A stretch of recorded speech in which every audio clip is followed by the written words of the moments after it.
কালকের দুধ পুলি শুরু হয়ে গেছে না প্রায় শেষের পর। শেষ হয়ে গেল, দুধ পুলিটা রেডি হয়ে গেল, বলো প্রায় শেষ হয়ে গেছে, এবার জাল দিয়েই নামিয়ে দেওয়া হবে। হ্যাঁ, কিভাবে করেছো?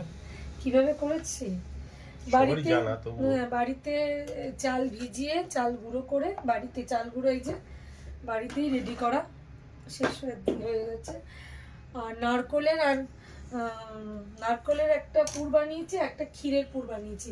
এবারে ক্ষীরের পুরটা বেশি, তবে দুধ পুলিটা নারকলের পুর দিয়ে ভালো লাগে, যেহেতু ওপরটা পুরো দুধ থাকে, পুরো মানে গ্রেভিটা দুধ থাকে, তাই জন্য পুলির ভেতরে যদি নারকল থাকে তাহলে টুইস্ট হয় খেতে, আর নাহলে ভালো লাগে না। ওই নারকলের পুর দিয়ে, নারকলটা পুর নতুন গুড় দিয়ে জাল দিয়ে যে আমরা পুর বানাই, পুর বানিয়ে এইবার সেটাকে ভেতরে ভরে ভরে দেখেই লোভ হচ্ছে।